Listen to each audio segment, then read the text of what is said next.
This is part 2 of the 2025 PYQ in-depth analysis. If you have missed part 1, make sure to check that out first for better continuity. Also, I would recommend using your phones for better clarity since I am not a pro YouTuber yet. And if you feel the pace is a bit slow, you can watch it at 1.5x speed. Let's start from question number 11. Consider the following statements about Rajaram Mohan Roy.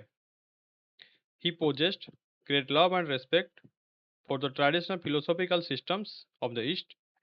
Then he desired his countrymen to accept the rational and scientific approach and the principle of human dignity and social equality of all men and women. यहाँ पे all देख के आप confuse मत होना. This is not extreme statement. Okay, देखो पहले statement to चलते हैं. यहाँ पर क्या दिया है? स्टेटमेंट टू में दिया है साइंटिफिक अप्रोच, देन दिया है principle of human dignity, then दिया है सोशल इक्वालिटी.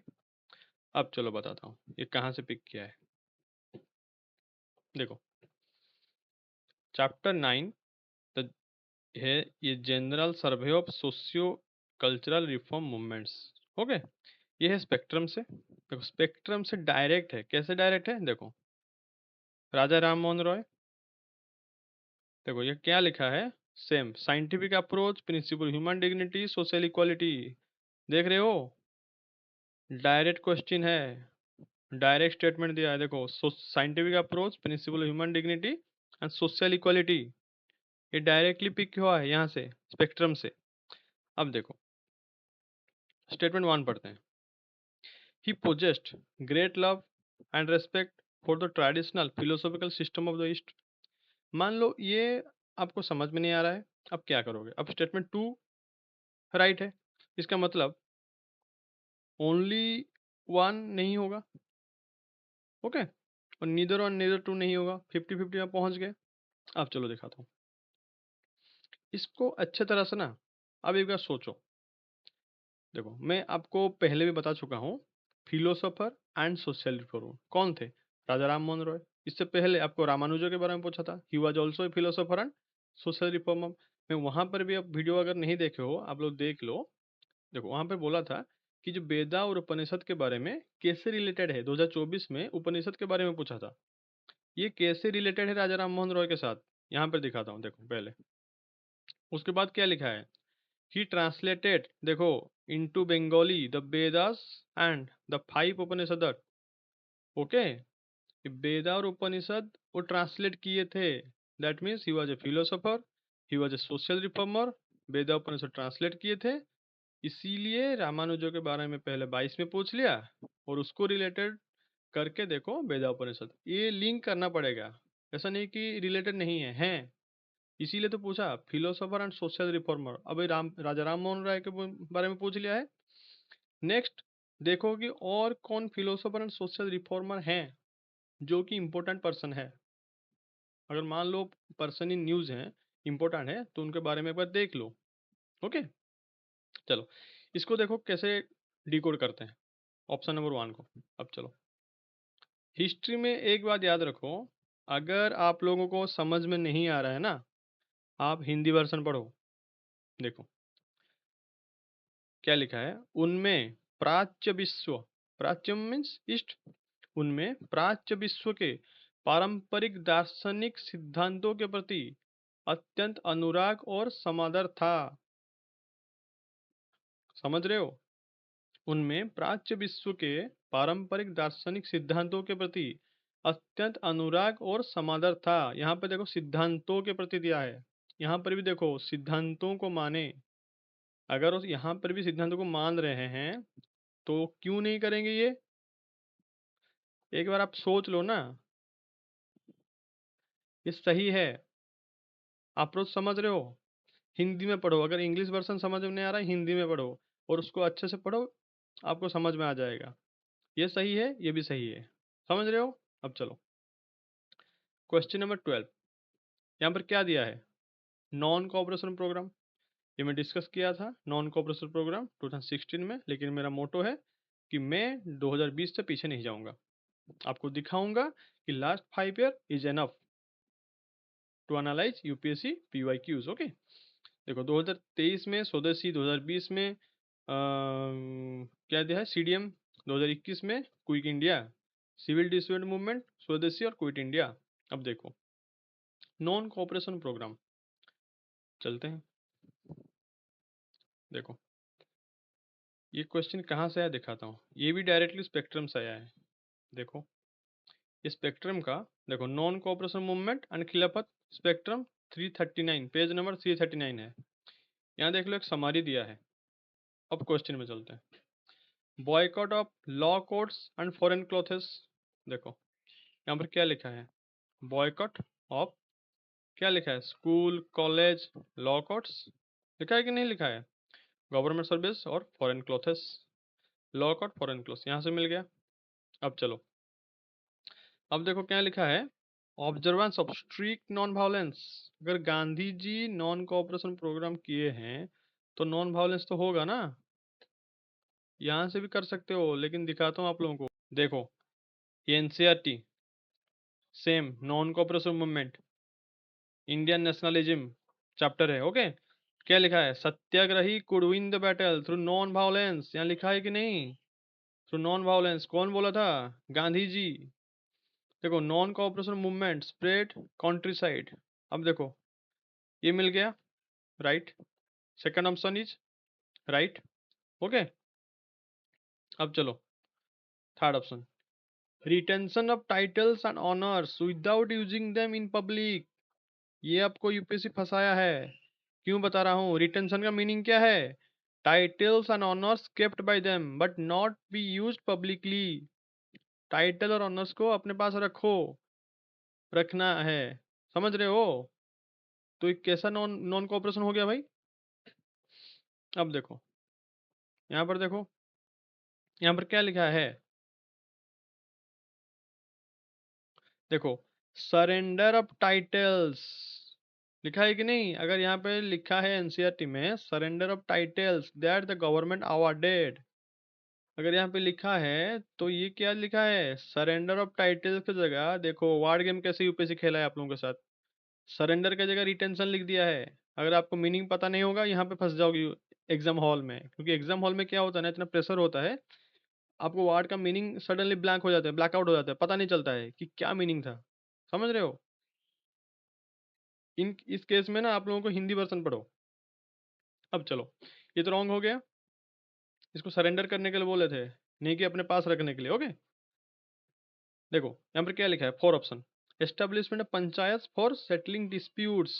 देखो ये देखो एनसीईआरटी में भी है, डायरेक्टली नहीं है, लेकिन देखो क्या लिखा है, rebellion in the countryside, non cooperation movement spread to the countryside, then यहाँ पे क्या लिखा है, इन मेनी प्लेसेस नई धोबी बंस और ऑर्गेनाइज्ड बाय पंचायत। कौन गया था, जवाहरलाल नेहरू गए थे, began going around the villages in Awadh UP trying to understand the grievances. तो ग्रीवेंसेस जो है वो कहाँ पे ये करेंगे, डिस्प्यूट सेटलिंग करेंगे, पंचायत में ही करेंगे ना। तो अब देखो स्पेक्ट्रम में लिखा है कि नहीं, देख लेते हैं। स्पेक्ट्रम में यहाँ पे क्या लिखा है, include civil decision by non payment of tax, नहीं है वो, यहाँ पे एनसीईआरटी से ही मिल गया हम लोग को, ओके, एनसीईआरटी से ही मिल गया। अब चलो, अब मैं एक आपको चीज़ दिखाता हूँ, ये मेरा नोट है, मैं 2-3 साल पहले शायद बनाया था, ऐसे non cooperation, civil disobedience, quit India, तीनों का बनाया था। मेरे नोट से भी देखो कैसे आ गया, नॉन कोऑपरेशन कौन कौन पर्सन थे उनके बारे में शॉर्ट में लिखा हूँ मैं, क्विक रिविजन मटेरियल है मेरा। देखो महात्मा गांधी 1920 में हुआ था। देखो नॉन वायलेंट कोड वर्ड मिल गया ना, देखो नॉन वायलेंट यहाँ पे लिखा है ना, नॉन वायलेंट। देखो फिर देखो चौरी चौरा इंसिडेंट हुआ था, ये तो बाद में भी आया है। बॉयकॉटेड लॉ स्कूल, अगर लॉ स्कूल को बॉयकॉट किए होंगे तो लॉ कोर्ट को नहीं किए होंगे क्या, अब आ गया। देखो ये दोनों आया था मेरे नोट से, तो मैं भी गेस कर सकता था उस टाइम, ओके। देखो अब चलो हम चलते हैं, ये क्वेश्चन हो गया ना आप लोगों का clear. Boycott of law courts, foreign clothes spectrum से, स्ट्रिक्ट नॉन वायलेंस एनसीईआरटी से, रिटेंशन के सरेंडर की जगह रिटेंशन लिख दिया है, ये रॉन्ग होगा। और पंचायत एस्टेब्लिशमेंट कहाँ से, एनसीईआरटी से। हो गया हम लोग का। देखो टाइटल, बॉयकॉट सब एनसीईआरटी में है और स्पेक्ट्रम में भी है। चाहे एनसीईआरटी पढ़ो चाहे स्पेक्ट्रम पढ़ो, ये क्वेश्चन हो जाएगा। अब चलो क्वेश्चन नंबर 13। क्वेश्चन नंबर 13 क्या है? कहाँ गया? हाँ, अब आ जाओ। देखो लिखा है the irrigation device called araghatta. The irrigation device called araghatta was क्या है? देखो यहाँ इसके दिखाता हूँ, टेक्निक दिखाता हूँ। इरिगेशन डिवाइस आपको बोल दिया था 2024-2020 में। देखो 2024 में इरिगेशन 2 बार पूछ लिया है, 2020 में डायरेक्टली सोलर वाटर पंप पूछ लिया था। यूपीएससी में याद रखो, साइंस एंड टेक का क्वेश्चन है, इसका मतलब नहीं कि नहीं पूछ देगा हिस्ट्री में। मॉडर्न हिस्ट्री का भी क्वेश्चन ऑप्शन में पॉलिटी में पूछा है, मैं दिखाऊंगा आप लोगों को। ओके, इरिगेशन दिया है मतलब इरिगेशन में पढ़ो। ओके, देखो डिसाइड करते हैं। इरिगेशन डिवाइस दिया है अराघट्टा। मान लो मुझे पता नहीं है, मुझे पता भी नहीं है कि ऑप्शन में क्या होगा। अब दिखाता हूँ टेक्निक। देखो इरिगेशन डिवाइस दिया है, सेम क्वेश्चन है, इसका हिंदी वर्जन देखते हैं। देखो क्या दिया है, यहाँ पर क्या दिया है, आराघट्टा। ओके, यहाँ इंग्लिश में दिया है, हिंदी में दिया है। अब इसको जूम करता हूँ, देखो और यहाँ पर देखो औराओ, और औराओ। औराओ मीन्स क्या है, स्पोक्स हैं। स्पोक्स कहाँ लगते हैं, व्हील्स में लगते हैं। समझ रहे हो, व्हील्स मीन्स चक्का। और औराओ। घट्टा मीन्स क्या है, मिट्टी के पात्र है। घट्टा मीन्स मिट्टी के पात्र है। देखो यहाँ पर फिर भी यूपीएससी आप लोगों को हिंट्स दे दिया। क्या हिंट्स दे दिया? ऑप्शन बी में मिट्टी का पात्र पूछ लिया, ऑप्शन सी में मिट्टी का पात्र पूछ लिया। ये देखो, और मिट्टी का पात्र यहाँ पर भी नहीं मिलेगा, यहाँ पर भी नहीं मिलेगा आप लोगों को। समझ रहे हो, 2 बार ऑप्शन दे दिया मतलब आपको यहाँ पे कोड वर्ड दे दिया यूपीएससी के, बी और सी में से एक ही होगा। अब आगे हिंदी वर्जन पढ़ लेते, ऑरा मीन्स औराओं और स्पोक्स, तो आपका ये इजीली हो जाता। समझ रहे हो? देखो यहाँ पर क्या लिखा है, व्हील, अर्दन पोट दे दिया ना आप लोगों को हिंट्स। बस, हिंट्स भी दिया है, यूपीएससी हिंट्स देता है। मैं आपको आगे दिखाऊंगा कि करंट अफेयर बेस्ड क्वेश्चन है ऑप्शन 1 में, लेकिन ऑप्शन 2 एंड 3 फुल्ली बेसिक है। अगर ऑप्शन 2 और 3 आप पढ़ के गए हो तो करंट अफेयर पढ़ना भी नहीं, जरूरत नहीं है। यूपीएससी आपको वही सिखा रहा है कि करंट अफेयर में देखो, लेकिन इतना भी मत डूब जाओ कि अपना बेसिक भी भूल जाओ। इसीलिए basic foundation is most important. Okay, चलो क्वेश्चन नंबर 14 क्या लिखा है, मत्तविलासा विचित्रचित गुणभरा। अब देखो मैं आपको बोल दिया था 2020 में डायरेक्ट महेंद्र बर्मन वन के बारे में दिया है। अब देखो क्वेश्चन कहाँ से आया है, दिखाता हूँ। क्वेश्चन नंबर 14, आप जानते हैं तमिलनाडु बोर्ड का जो एनसीईआरटी है, देखो ये वाला देखो, ये history higher secondary first year, ये आप लोग देखे होगे, मेरे पास भी एक है छोटा सा पतला सा book. Lesson 11 achievements of Mahendra Varman one, page number 124 देख लेना आप लोग। क्या लिखा है, Mahendra Varman one titles Gunabhara, Satyasandha, Chettakari, Chitrakarapuli, विचित्रचित, मट्ट विलासा। देख लिया, गुणभरा विचित्रचित मट्ट विलासा, यहीं से डायरेक्ट लिया है। गवर्नमेंट रिसोर्सेज से आप लोग दिखा रहा हूँ, मैक्सिमम जो रिसोर्सेज हैं जो सबको यूज कर रहे हैं ना, वही दिखा रहा हूँ आप लोगों को। अब देखो इसको थोड़ा डिकोड कर लेते हैं। मत्त विलासा क्या है, लवर ऑफ प्लीजर। विचित्र कौन है, क्यूरियस, जो क्रिएटिव माइंड होते हैं। और गुण भरा मतलब फुल ऑफ वर्च्यूज। अगर ये मीनिंग भी पता होता तो कुछ गेस कर लेते। गेस करने का भी जरूरत नहीं है, 2020 में direct Mahendra Varman one option में दिया है, तो महेंद्र बर्मन वन ही होगा। समझ रहे हो, ये हिंट है यूपीएससी का, लो हैंगिंग फ्रूट्स जिसको बोलते हैं, टॉपर्स। ओके, देखो फहेन चाइनीज ट्रैवल टू इंडिया, मैं आपको दिखाया था, इसे पिछले वाले वीडियो में देख लेना। ये चाइनीज ट्रैवल टू इंडिया, ये इंडियन ट्रैवल टू चाइना, पहले पूछा है ये इंडियन ट्रैवल टू चाइना, ये चाइनीज ट्रैवल टू इंडिया। अब देखें इसको सॉल्यूशन करते हैं। देखो कहाँ से पिक किया है यूपीएससी, देखो same Tamil Nadu textbook lesson 9, Gupta empire. यहाँ पर क्या लिखा है? Fahien's visit, Fahien visited India during the reign of Chandragupta two. समझ में आ गया? यूपीएससी का जो एग्जामिनर है ना, ज्यादा अंदर भी नहीं जाता है। देखो महेंद्र वर्मन वन डायरेक्टली यहाँ से पूछ लिया, फैंस विजिट डायरेक्टली, मतलब फास्ट सेंटेंस में ही पूछ लिया आप लोगों को। अब देखो, मैं जो आपको बोल रहा था, देखो इंडिया एंड चाइना क्या लिखा है? Number of Chinese pilgrims like Fahien Hiuen Tsang visited India, on the other side hundreds of Buddhist monks like Gunabhadra, Vajrabodhi, ये सब विजिटेड चाइना। मतलब Indian visited China, China visited India. समझ रहे हो? अब चलो क्वेश्चन नंबर, ये क्या होगा? चंद्रगुप्त टू होगा। क्वेश्चन नंबर 16 करते हैं। क्वेश्चन नंबर 16 क्या है? लिखा है military campaign Srivijaya maritime state Malay peninsula Sumatra Java.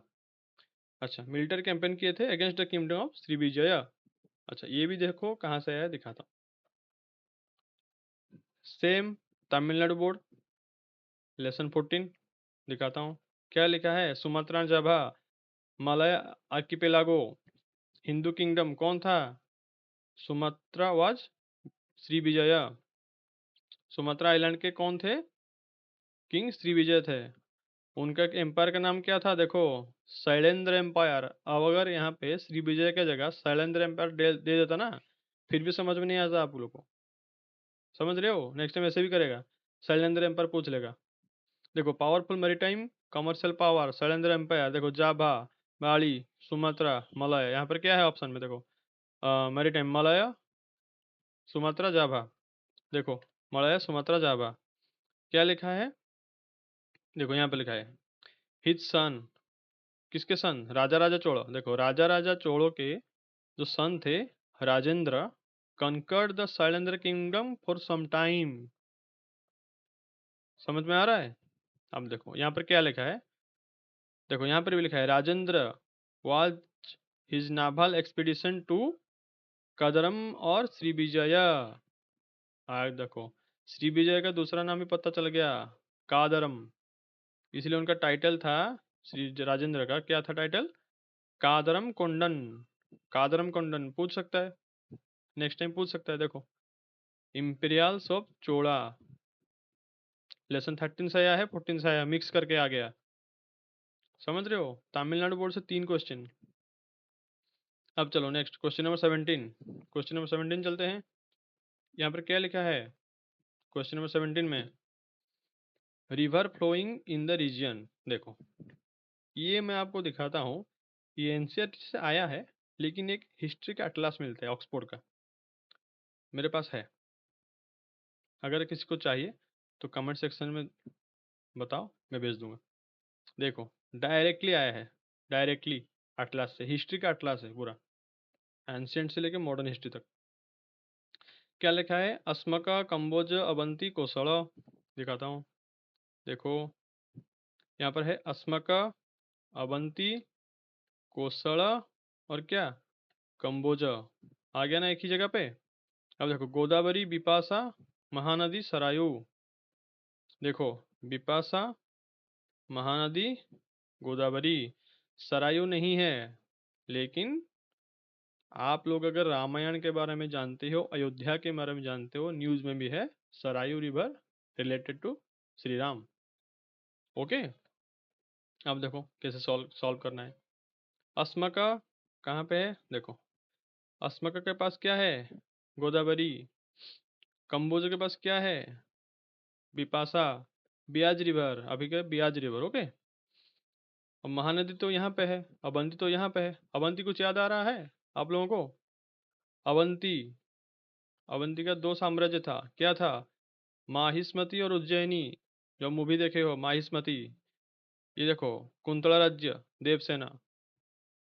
समझ रहे हो ना? ये महाजनपद से आया है, ये विकिपीडिया से लिया हूँ। यहाँ पर भी देखो सब नहीं है, लेकिन अवंती है, अस्मका है, और देखो अयोध्या है, यहाँ पे अयोध्या दिया है, लेकिन नदी का नाम नहीं है। ओके, लेकिन ये अटलास से मुझे सब मिल गया। अब चलो देखो, अस्मका गोदावरी होगा, कंबोजो ब्याज होगा, अवंती तो महानदी अलग अलग है, ये उड़ीसा में है, ये तो महाराष्ट्र के साइड में है। कोसड़, कोसड़ का नाम क्या है? यूपी, उत्तर प्रदेश, ये हो सकता है सरायो। तो मैं कंफ्यूज हूँ ओनली टू ओनली थ्री के अंदर में। ऑफिशियल आंसर के आने से बाद देखते हैं। अब चलो क्वेश्चन नंबर 18, फर्स्ट गांधार महाविद्यालय। ओके, ये देखो, ये एक्चुअली करंट अफेयर रिलेटेड है, लेकिन 2023 का न्यूज़ था। आप लोग ऐसे पता नहीं चलेगा आप लोगों को कि 2023 इतना पीछे जाने का जरूरत नहीं है। देखता दिखाता हूँ क्वेश्चन, फिर भी देख लेते हैं। देखो, पर्सनालिटी ऑफ इंस्टीट्यूट पूछा है। पर्सनालिटी पूछा है क्या? विष्णु दिगंबर पुरस्कार। इंस्टीट्यूट क्या है? गांधर महाविद्यालय है 1901 में। अब देखो इसका दिखाता हूँ। यूपीएससी क्या किया ना इस बार, शिफ्ट फ्रॉम कोर्ट और temple music to institutional music education. Okay, अब देखो, गांधारा महाविद्यालय, अगर यहाँ पे विकिपीडिया में देखोगे क्या लिखा है, देखो, Gandhara Mahavidyalaya New Delhi establish 1939, Indian classical music and dance. First Gandhara Mahavidyalaya was established by him, okay, on 5 में 19, लाहौर लिखा है ना, लाहौर। बस ऐसे ही आपको देखना है। ये क्वेश्चन एक्चुअली सॉल्वेबल नहीं है, अगर कोई पढ़ा होगा तो होगा, नहीं तो नहीं होगा। ओके, चलो, आपको बोला था Ashokan inscription. Ashokan inscription is directly from 2020। दिखाता हूँ इसका सोर्स। मैं आपको ऑथेंटिक सोर्स दिखा रहा हूँ, विकिपीडिया या फिर एनसीईआरटी, कोई कोचिंग मटेरियल से नहीं दिखा रहा हूँ आप लोगों को। देखो, same lesson 6, the Mauryan empire. Okay, Mauryan empire कहाँ का है? ये वही same history, history, Tamil Nadu history. Okay, चलो देखते हैं। यहाँ पर क्या लिखा है? The district administration was under the charge of Rajukas, whose position and functions are similar to modern collectors. Rajukas कौन है? आईएएस ऑफिसर थे तब के, कलेक्टर से। Assisted by युक्तस। युक्तस कौन है? सबऑर्डिनेट ऑफिशियल, दैट मीन्स सब कलेक्टर होंगे, नहीं तो तहसीलदार होंगे। ओके, विलेज एडमिनिस्ट्रेशन छोड़ दो, यहाँ पे राजूकस दिया है, युक्तस दिया है। देखो यहाँ पर क्या पूछा है, प्रदेशिका, राजूकस, युक्त। अब देखो मैं आपको बताता हूँ, राजूकस और युक्त तो दे दिया है, और आपको यहाँ पे दिया है एनसीईआरटी में कि ये कलेक्टर हैं और ये उनके सबऑर्डिनेट हैं, तो सब कलेक्टर लेवल में होंगे, तो ये डिस्ट्रिक्ट लेवल पे ही काम करेंगे ना। प्रदेशिका को छोड़ दो, यहाँ पर नहीं दिया है तो मत मत पढ़ो। विलेज लेवल पे नहीं है, अगर विलेज लेवल पे होता तो राजू के युक्त तो आ गए हैं डिस्ट्रिक्ट लेवल पे, डायरेक्टली डिस्ट्रिक्ट लेवल पे होंगे। आप कंफ्यूजन हो सकते हो प्रोविंशियल एडमिनिस्ट्रेशन, लेकिन नहीं, क्योंकि यहाँ पे डायरेक्टली दिया है कलेक्टर मन मीन्स ये डिस्ट्रिक्ट डायरेक्टली दिया है, तो यही आंसर होगा। समझ रहे हो? अब चलो क्वेश्चन नंबर 20, फिर से नॉन कोऑपरेशन मूवमेंट आ गया। फिर से non cooperation movement, question number 12 और 20। यहाँ पे क्या दिया है? The Congress declare the attainment of Swaraj by all legitimate and peaceful means to be its objective. अब देखो, ये डायरेक्टली है, कहाँ से है? क्या लिखा हूँ? क्वेश्चन नंबर 20 सी क्वेश्चन नंबर 12। ओके, देख लेते हैं क्वेश्चन नंबर 12। देखो यहाँ पे क्या लिखा है, नागपुर कांग्रेस सेशन। क्या लिखा है? Congress goal change to attainment of Swaraj through peaceful and legitimate means from attainment of self respect through constitutional means. Constitutional means से उनका अटेनमेंट क्या चेंज हो गया? Goal change through peaceful and legitimate means, दिया ना, पीसफुल लेजिटिमेट। यहाँ पे देख लो क्या दिया है, देखो लेजिटिमेट एंड पीसफुल दिया है कि नहीं दिया है, देख लो। बस सोचने का नहीं है, टिक मारो। अब चलो option number 2, it was to be implemented in stages with civil disobedience and non payment of taxes। देखो implemented in stages दिया है, ओके, कोडर देखो स्टेजेस दिया है, civil disobedience, non payment of taxes. देखो यहाँ पर क्या लिखा है, सेकेंड स्टेज लिखा है कि नहीं लिखा है? लिखा है इंक्लूड सिविल डिसोबीडियंस, लिखा है non payment of taxes. Spectrum से है डायरेक्टली, दो क्वेश्चन मिल गए स्पेक्ट्रम से नॉन कोऑपरेशन के बारे में। समझ रहे हो? देखो civil disobedience, non payment of taxes, Swaraj. Civil disobedience, non payment of taxes, Swaraj. Okay, अब चलो ये भी ठीक है। Both right. अब चलो क्वेश्चन नंबर 21, मैपिंग नाटो। अब नाटो मेंबर्स देखो भाई, नाटो मेंबर्स याद रखना इतना इजी नहीं है। जो कोई निमोनिक्स अगर कुछ है तो आप याद रख सकते हैं, नहीं तो नहीं रख सकते हैं। समझ रहे हो आप लोग? अब चलो, फिर भी देखो, यहाँ पर एक मैं बनाया हूँ, ये एआई जनरेटेड है। देखो नाटो मेंबर कंट्रीज, आपको क्या करना है, सिर्फ हिंट्स देता हूँ आप लोगों को।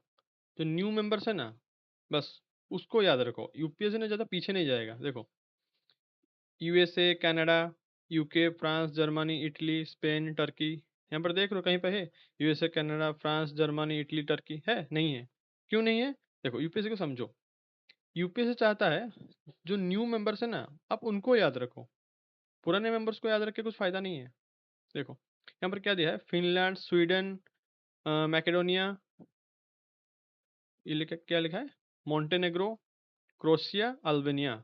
अब देखो दे दिया ना, क्रोशिया, मैकेडोनिया, बुल्गारिया, स्वीडन। अच्छा, क्रोशिया और क्या दिया है, Macedonia, Bulgaria, Sweden, Austria, Serbia. देखो ऑस्ट्रिया सर्बिया नहीं है, मैं आपको दिखा दूंगा। अब देखते हैं, बुल्गारिया, क्रोशिया। देखो यहाँ पर क्या लिखा है, ये क्रोशिया हो गया ना, मिल गया यहाँ पे। अब चलो यहाँ पर देखो, बुल्गारिया है ईस्टर्न एक्सपेंशन में, है ना बुल्गारिया, यहाँ पर देखो मिल गया। अब देखो क्रोशिया है यहाँ पर। अब देखो मैकेडोनिया है, स्वीडन है। देखो स्वीडन है, मैकेडोनिया है, क्रोशिया है, बुल्गारिया है। क्या हुआ, out of 6 options 4 options right. अब चलो क्वेश्चन नंबर 22, यहाँ पर क्या दिया है, यहाँ पर भी 6 ऑप्शन है। 6 ऑप्शन में से पूछा है अंडेस माउंटेन। अब देखो अंडेस माउंटेन के बारे में मैं आपको पहले बोल चुका हूँ, 2024 में आया था। चिल्ली के बारे में पूछा था, border countries, longest border in the world. Okay, उस टाइम आपको हिंट्स दिया था यूपीएससी, देख लेना मेरा प्रीवियस वीडियोस। देखो दिखाता हूँ आप लोगों को, ये देखो, ये मेरा ऑक्सफोर्ड का स्कूल अटलस है। यहाँ पर आपको दिखाता हूँ। देखो यहाँ पर क्या है, यहाँ पर है अंडेस माउंटेन, है ना अंडेस माउंटेन। अंडेस माउंटेन मतलब अंडेस माउंटेन रेंज, देखो यहाँ से लेके यहाँ से लेके यहाँ तक है। समझ रहे हो, अंडेस माउंटेन रेंजेस हैं। अब यहाँ पे क्या क्या क्या कंट्रीज है, यहाँ पे देख लो। यहाँ पे चिली है, अर्जेंटीना है, ओके, बोल्विया है, पेरू है, इक्वेडर है, कोलंबिया है, वेनेजुएला है, ब्राजील है, सब है। अब देखते हैं क्वेश्चन क्या पूछा है, अब दिखाता हूँ। देखो क्वेश्चन पूछा है Bolivia, Colombia, Paraguay, Brazil, Ecuador and Venezuela. अब देखो ब्राजील और पैराग्यू नहीं है, क्यों नहीं बताता हूँ। देखो देखो ब्राजील कहाँ पे है, देखो ब्राजील है आपका, यहाँ से स्टार्ट हुआ है, यहाँ से ऐसा ही है। अब देखो यहाँ पे देख लो, कंपेयर कर लो आप लोग। देखो ब्राजील यहाँ से है, ऐसे ही गया है ब्राजील, ऐसे ऐसे होके गया है, ये तो माउंटेन से बहुत दूर है। और देखो ये यहाँ पे है, राइट साइड देखो, पैराग्यू देखो, ये जहाँ पे है ना, ये यहाँ पे है, समझ रहे हो, यहाँ पे है। तो ये दोनों कैसे आ जाएंगे, समझ रहे हो, ये दोनों नहीं होगा, ये दोनों नहीं होगा। देखो इक्वेडर, वेनेजुएला, कोलंबिया, बोल्विया, दिखाता हूँ आप लोगों को। देखो यहाँ पर क्या है, इक्वेडर है, कोलंबिया, वेनेजुएला, बोल्विया, है कि नहीं है? लास्ट ईयर क्या पूछा था, चिल्ली अर्जेंटीना के बारे में पूछ लिया था, बॉर्डर, लॉन्गेस्ट बॉर्डर। समझ रहे हो यूपीएससी को, यूपीएससी को समझो। अब देखो क्वेश्चन नंबर 23, यहाँ पर क्या दिया है, यहाँ पर दिया है वाटर बॉडीज, लेक दिया है। इसका दिखाता हूँ आप लोगों को, क्या लिया है। देखो लेक टांगाई का दिया है। लेक टांगाई का कहाँ पे है, अफ्रीका में, लेक विक्टोरिया के पास, लेक विक्टोरिया। इससे पहले आप लोगों को पूछ चुका है, लेक विक्टोरिया आपको पूछा है कहाँ पे, 2022 में पूछा है। अब देखो सराउंडिंग क्या है, लेक टांगाई का। मतलब अगर लेक विक्टोरिया के बारे में हम पढ़ते तो आप लेक टांगाई का वहाँ से देख लेते। लेक टांगाई का ये माउंटेन देख लेते। देखो ये वो इक्वेटर से पास हुआ है कि नहीं देख लेते हैं। देखो इक्वेटर है यहाँ पे। अगर आपको देता कि लेक विक्टोरिया से पास हो कि नहीं, तो ये राइट होता। देखो ये तो लेक टांगा के यहाँ पे है, तो ये इक्वेटर से पास नहीं होता है। अब चलो, अब दिखाता हूँ। क्या दिया है? Tonle SAP. टोनले सैप कहाँ पे है? मेकोंग के पास। मेकोंग कब आया था? मेकोंग आया 2020 में। सराउंडिंग पूछ लिया ना टोनले सैप। अब चलो पटोस लगून पूछा है। पैटोस लगून देख लेते हैं, पैटोस लगून कहाँ पे है। देखो यहाँ पे पैटोस लगून है। कहाँ गया? रियो डेला प्लाटा पूछा था 2024 में। पैटोस लगून देखो सराउंडिंग। अब समझ में आ गया आपको? दिखाता हूँ। ये है आपका साउथ अमेरिका।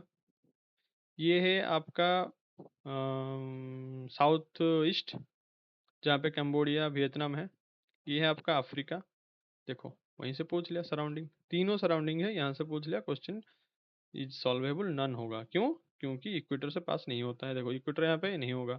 ये साउथ अमेरिका है, मतलब बहुत दूर है इक्वेटर से। ओके, ये कंबोडिया। इक्वेटर कहाँ से पास हुआ है?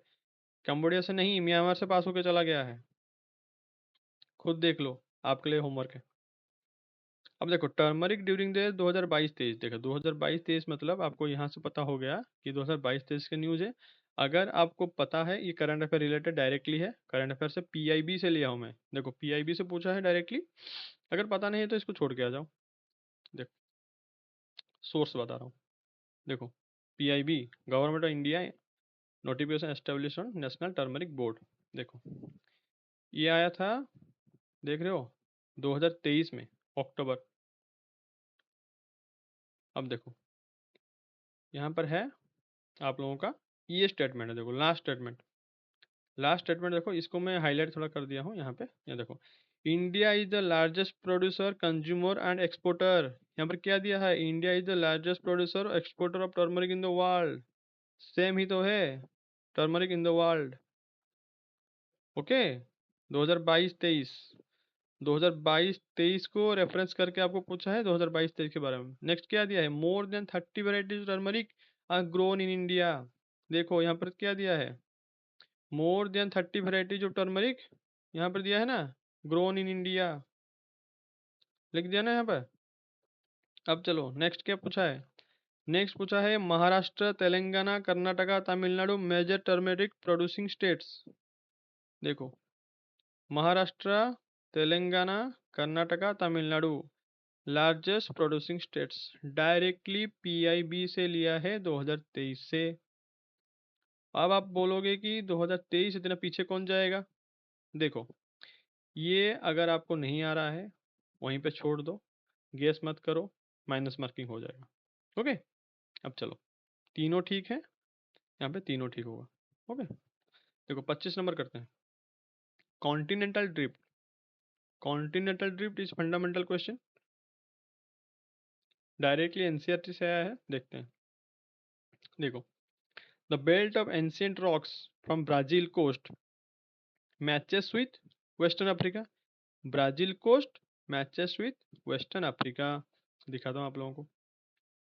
देखो chapter 4, distribution of oceans and continents. The belt of ancient rocks of 2000 million years from Brazil coast matches with those of western Africa. देखो Brazil coast matches with western Africa दे दिया ना directly, तो ये क्या होगा? सही होगा। Gold deposits of Ghana are derived from Brazil plateau.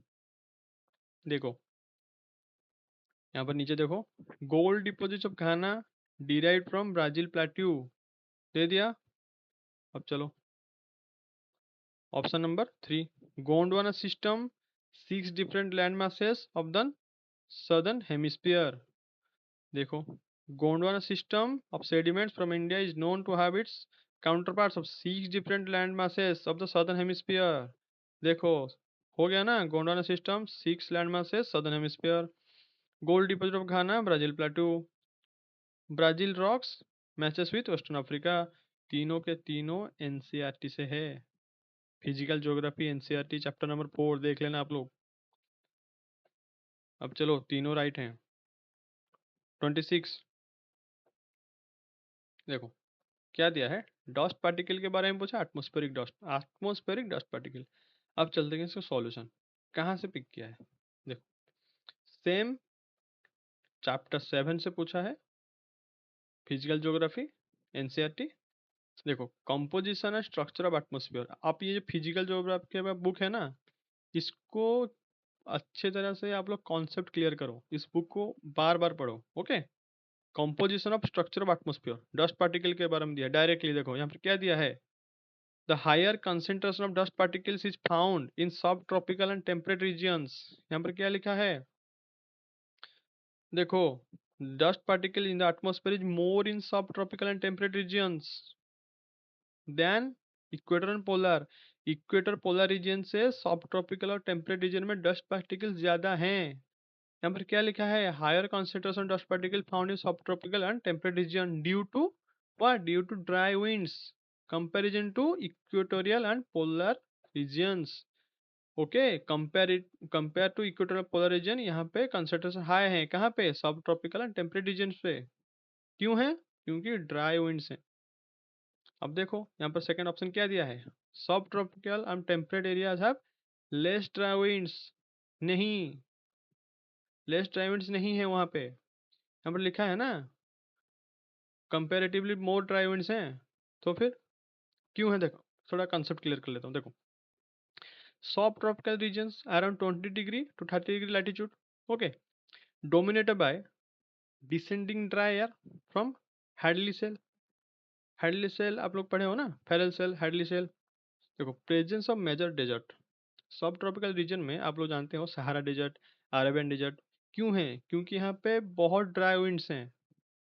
अगर यहाँ पे बहुत ड्राई विंड्स है इसलिए तो डेजर्ट है वहाँ पे, तो लेस ड्राई विंड्स कैसे हो जाएंगे। अब कॉन्सेप्ट क्लियर हुआ आप लोगों का, ज़्यादा ड्राई विंड्स हैं इसलिए तो सहारा डेजर्ट, अरेबियन डेजर्ट ये सब वहीं वहीं पे हैं, सब ट्रॉपिकल रीजन्स में 20 डिग्री टू 30 डिग्री लैटिट्यूड में। अटलस देख लो, these regions actually have more dry winds not less. Okay, अब चलो आगे बढ़ते हैं, क्वेश्चन नंबर 27 फटाफट करते हैं। इसका आंसर क्या होगा, इसका आंसर होगा statement 1 is correct but statement 2 is not correct. समझ में आ रहा है। अब चलो क्या लिया है, इन जनवरी, यहाँ पर भी दिया है इन जनवरी, मतलब जनवरी के मंथ को रेफरेंस लिया है। अच्छा चलो देखो, in January in the northern hemisphere the isotherms bend equatorward while crossing the land masses and poleward while crossing the oceans। इसका मतलब ये दिया है जो आइसोथर्म का लाइन है वो बेंड होता है कहाँ पे, लैंड मासेस पे, equatorward, equatorward means southward, northern hemisphere पूछा है, समझ रहे हो, साउथवर्ड। और पोलवर्ड होता है ओशन के ऊपर। अब दिखाता हूँ आप लोगों को, यहाँ पे आप लोगों को समझ में आ जाएगा। देखो ये आइसोथर्म्स लाइन्स है, आइसोथर्म्स क्या है, देखो isotherms are lines joining places having equal temperature, जहाँ पे इक्वल टेम्परेचर है। ये कहाँ से पिक किया हूँ, solar radiation, heat balance and temperature, same physical geography book. अब देखो यहाँ पर क्या लिखा है कि ये जो आइसोथर्म्स हैं वो ओशन, ये ओशन है ना ये पार्ट, ये देखो ये ओशन का पार्ट है ना। अब देखो ओशन के पार्ट में क्या हो रहा है, आइसोथर्म बेंड टुवर्ड्स पोल, बेंड टुवर्ड्स पोल, बेंड टुवर्ड्स पोल। अभी लैंड मास है, लैंड मास है, अब लैंड मास से आइसोथर्म कहाँ हो रहा है, bend towards equator, bend towards equator, bend towards equator. समझ में आ रहा है, इक्वेटर यहाँ पे है। और वही तो पूछा है आप लोगों को, isotherm bend equatorward, northern hemisphere में isotherms bend equatorward crossing land masses. देखो equatorward while crossing land masses, सही हो गया। पोलवर्ड व्हाइल क्रॉसिंग ओशंस, देखो पोलवर्ड व्हाइल क्रॉसिंग ओशंस, ये ओशंस है। समझ में आ गया। अब चलो सेकंड ऑप्शन ये सही हो गया। In January, air over the oceans is warmer than that over the land masses in the northern hemisphere.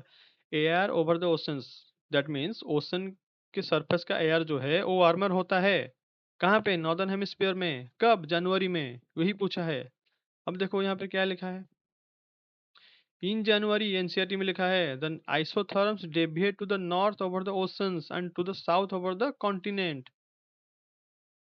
इसमें क्या लिखा है? The presence of warm ocean currents this can be seen northern Atlantic ocean, the presence of warm ocean currents, gulf stream and northern Atlantic drift make the northern Atlantic oceans warmer. समझ रहे हो अब कुछ? इसलिए तो warmer होते हैं ना। ये सही है। अब देखो, आपको दिखाता हूँ। देखो कॉन्सेप्ट क्लियर करवाता हूँ। जनवरी में क्या होता है? विंटर होता है नॉर्दर्न हेमिस्फीयर में। हम लोग सब नॉर्दर्न हेमिस्फीयर में रहते हैं, इंडिया में। Okay. Land cools very fast, ocean cools slowly. ये आपको पता है कॉन्सेप्ट में।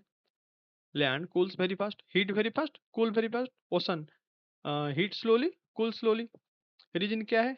Differential heating of the land and water. अब देखो, air over the land, air over the land colder है। कोल्डर है तो क्या होगा? डेंसर होगा और हाई प्रेशर क्रिएट होगा। Air over the ocean warmer है तो लो प्रेशर क्रिएट होगा। ये देखो यहाँ पर क्या पूछा है? Air over the ocean warmer. क्यों पूछा है? एनसीईआरटी में डायरेक्ट दिया है नॉर्दर्न एटलांटिक ओशन वार्मर। यहाँ पर क्या लिखा है? Presence of warm ocean currents. समझ रहे हो? थोड़ा घुमा के पूछा है। ये कॉन्सेप्ट आपका क्लियर है तो ये हो जाएगा।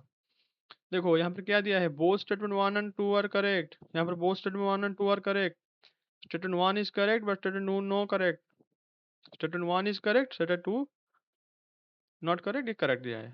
देखो यहाँ पे आपका concept geography, physical geography is important. Concept clear है तो होगा, नहीं तो नहीं होगा। अब चलो क्वेश्चन नंबर 28। क्या लिखा है? Effect of water on rocks. मैं बोला था आपको पहले 2024 में क्या पूछा है? हाँ पूछा है Wuthering of rocks. Same theme है ना। अब देखो, चौक के बारे में पूछा है, परमेबल पूछा है, क्ले के बारे में पूछा है, इम्परमेबल पूछा है। Chalk porous, clay not at all porous. इसको देखो जनरल नॉलेज में कैसे सॉल्व करते हैं। अब चलो, अगर आपको इतना पता होगा कि what is permeable, what is impermeable, तो ये आपको सॉल्व करने में इजी होगा। देखो, परमेबल मीन्स क्या है? जो परमिट करता है, अलाउ करता है। देखो चौक, आप लोग स्कूल में चौक देखे होंगे, यूज किए होंगे, आपको वाटर में डाले होंगे। वो वाटर वाटर को सॉक करता है कि नहीं करता है? Chalk is known as very permeable rock. Yes, chalk is permeable because chalk is from limestone. The pure form of limestone is chalk. अगर limestone के बारे में आप पढ़ते, रॉक जब वेदरिंग ऑफ रॉक और टाइप्स ऑफ रॉक, वहाँ पे है ये। जीसी लोग देख लेना, नहीं तो ज्योग्राफी का देख लेना। ये है वहाँ पे कि लाइमस्टोन से चौक है और chalk is permeable. Okay. whereas clay is known as quite an impermeable or least permeable. Yes clay. आप जानते हो ना, क्ले में पानी नहीं मिल जाता, पानी में क्ले नहीं मिलता है। क्ले अलग, पानी अलग। क्यों? क्योंकि क्ले में ना, मतलब क्या है ना, पोर्स नहीं है बहुत, मतलब लिमिटेड अलाउ करता है बहुत, मतलब लीस्ट। इसीलिए लिखा है ना लीस्ट परमेबल। ये सही है। अब देखो statement 2। Chalk is porous and hence can observe water. Yes, chalk is porous and hence can observe water. अब देखो statement 3। Clay is not at all porous. अब देखो, खुद यूपीएससी अपना क्वेश्चन को काउंटर कर रहा है। यहाँ पे क्या दिया है? Clay known as quite and least permeable. Okay, यहाँ पर खुद लिख लिया है। और यहाँ पे क्या लिखा है? नॉट एट ऑल, बिल्कुल भी नहीं। तो अगर बिल्कुल भी नहीं, तो आप खुद तो यूपीएससी लिख रहे हो ना यहाँ पे कि लीस्ट परमेबल है और क्वाइट अनइम्परमेबल है। तो ये काउंटर किया अपने क्वेश्चन को।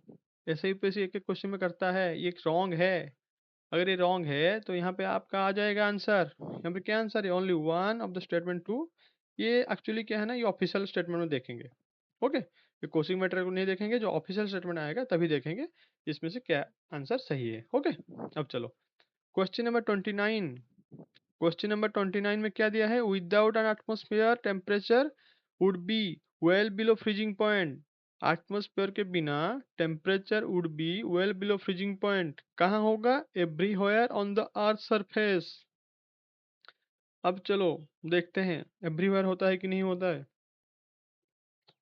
देखो स्टेटमेंट वन क्या दिया वहां पे, विदाउट द एटमॉस्फेयर क्या होगा, temperature would be below freezing point हो जाएगा। कहाँ पे? Everywhere on earth surface. ये एवरीवेयर देख में आप लोग मत सोचना कि रॉन्ग होगा। देखो बताता हूँ, आप लोगों को पता है अर्थ एवरेज टेम्परेचर क्या है? 15 डिग्री सेल्सियस। अगर मान लो एटमॉस्फेयर नहीं होता तो क्या होता? It would be around -18 degree Celsius. This is fundamental question. Okay, is 18 degree -18 degree Celsius not equal to below freezing point? Yes, ये स्टेटमेंट सही है। अब इसको अच्छी तरह समझते हैं।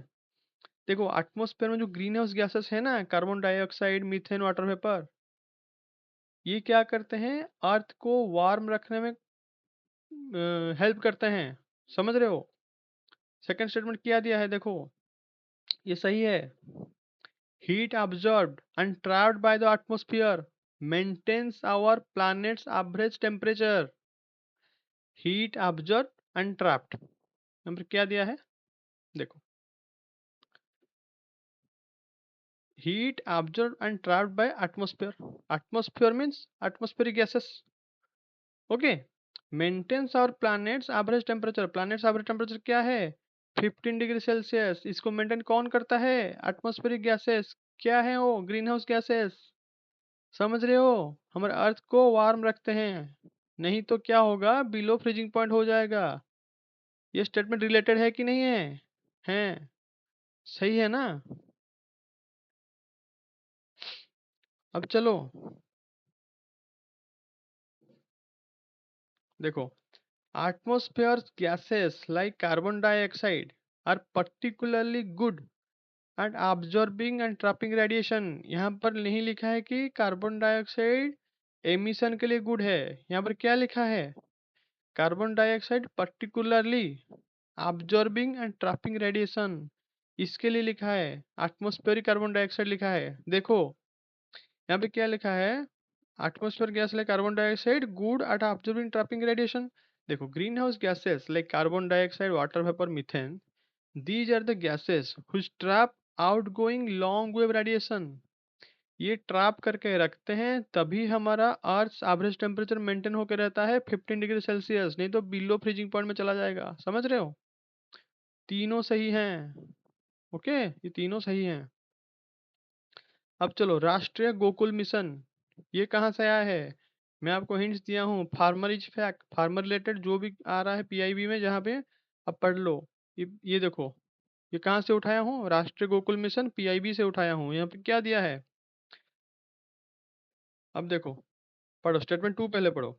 It was initiated to promote indigenous cattle and buffalo rearing and conservation. Cattle buffalo conservation. अब देखो यहाँ पर क्या लिखा है, पीआईबी में 2024 दिसंबर लिखा है ना, department of animal husbandry diary implementation. क्या लिखा है? Conservation of indigenous cattle and Buffalo breeds. लिखा है ना यहाँ पे, कैटल एंड बफालो कंजर्वेशन। अब देखो यहाँ पर क्या लिखा है, number 4 point, to promote indigenous cattle buffalo rearing and conservation in a scientific and holistic manner. Directly उठा लिया है। To promote indigenous cattle and buffalo rearing and conservation in a scientific and holistic manner. अब देखो option number 1, it is important for the upliftment of the rural poor.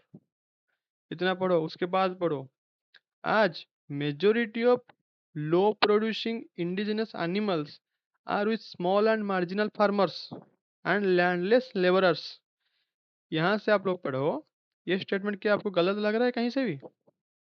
आज majority of low producing indigenous animals are with small and marginal farmers and landless labourers. Yes, अब full sentence पढ़ो। It is important for the upliftment of the rural poor. Yes, it is important, इसीलिए तो government इतना सारा schemes लाता है ना farmers के लिए। समझ रहे हो? ये इसका जो आउटपुट है ना, जितने भी स्कीम्स होते हैं, वो अगर आउटपुट अपलिफ्टमेंट के बारे में है, वुमेन एम्पावरमेंट के बारे में है, ओके, ये सब में अगर ऑब्जेक्टिव एम दिया है तो ये सही होगा। आंख बंद करके इसको सही मार के आओ। Okay, this is directly from PIB, लेकिन ये स्टेटमेंट तो जनरल स्टेटमेंट है ना, ये तो कोई न्यूज़ से रिलेटेड नहीं है। ये लिखा है अपलिफ्टमेंट रूरल पोर, यस। अब देखो, अब चलो, आज के लिए इतना ही। Okay, if you found this video helpful, please share it with the aspirant community. Someone out there might truly benefit from it. Even if just 1% of you gain value from this, that means everything to me.